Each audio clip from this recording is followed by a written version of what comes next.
मैं विनीता किस्से सुना रही हूँ। आज का किस्सा मेरा नहीं, मेरी मम्मी का है। जब उनसे मैंने कहा था कि माँ फुर्सत में कुछ लिखा करो, तो उन्होंने कुछ लिखा। आज मैं वही सुनाने जा रही हूँ, मम्मी का किस्सा मेरी जुबानी। किस्से का नाम है होली का रंग उमंग।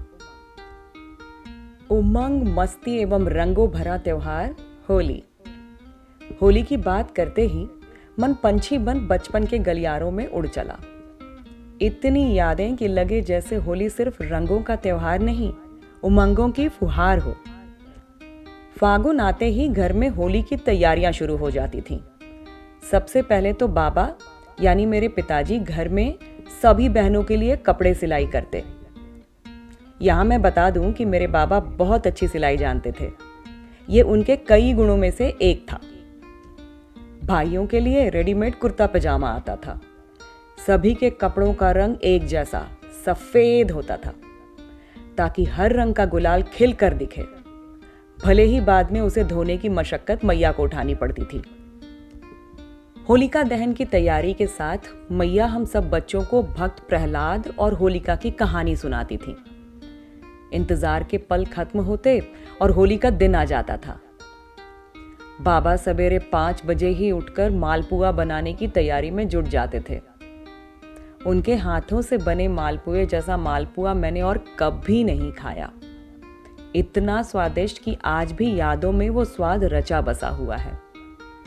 जितने उत्साह से वो बनाते थे, सभी को चखाने में भी उतने ही उत्साहित रहते। और उधर मैया की कटहल की सब्जी, खस्ता कचौड़ी और दही बड़े की तैयारी चलती रहती। घर में ठंडई भी बनती थी। एक तरफ रसोई घर में गहमा गहमी चलती रहती और दूसरी तरफ हम बच्चे अपनी तैयारी में मस्त रहते थे। अलमारी से पुराने कपड़े निकाल, बाल्टी में रंग घोल, पिचकारी लेकर गली के मुहाने पर खड़े हो जाते। राह में आने जाने वालों को रंगने में व्यस्त हो जाते थे। उस जमाने में प्लास्टिक की नहीं, पीतल की बड़ी बड़ी पिचकारियां होती थीं। फिर शाम में गुलाल का समय आता। जब नए कपड़े पहने जाते, हम सब भाई बहन रुमाल में गुलाल लेकर बाबा के साथ निकलते थे। बड़ों के पैरों पर और हम उम्र के गालों पर अबीर लगाते थे। इस तरह धीरे धीरे समय बीतता गया और हम सब बड़े हो गए। जब शादी हुई और बच्चे हुए तो अपने बच्चों में बचपन की होली देखने लग गई। बोकारो वाली होली के रंग थोड़े अलग थे। खाना बन जाने के बाद बच्चों की टोली, हम औरतों की टोली और पति देव की टोली अलग अलग निकलती।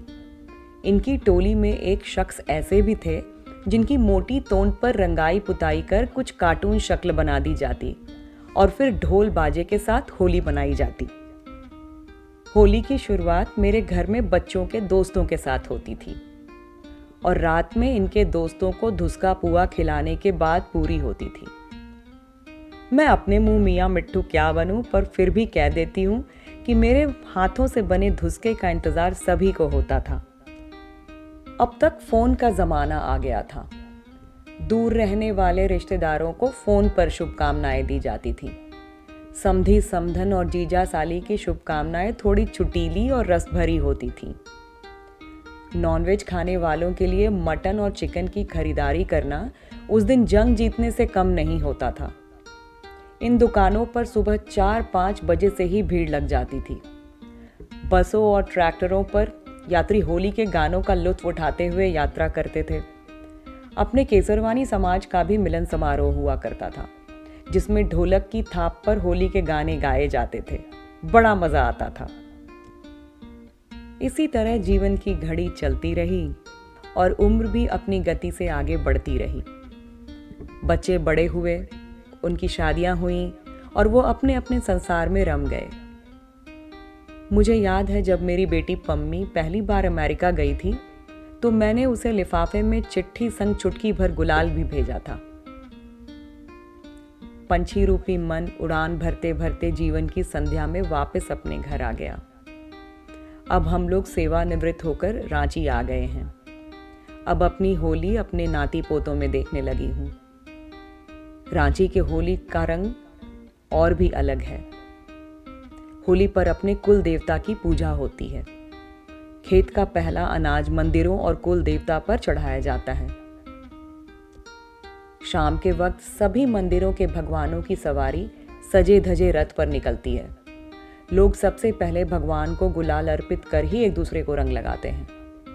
रांची में होली का यह धार्मिक रूप बहुत ही अच्छा लगता है। अंत में यही कहूंगी कि कुछ भी हो, होली तो है ही मस्ती भरा त्योहार, जिसका इंतजार हर उम्र के लोग बेसब्री से करते हैं। तभी तो गब्बर सिंह ने भी पूछा था, अरे ओ सांभा, बता होली कब है होली।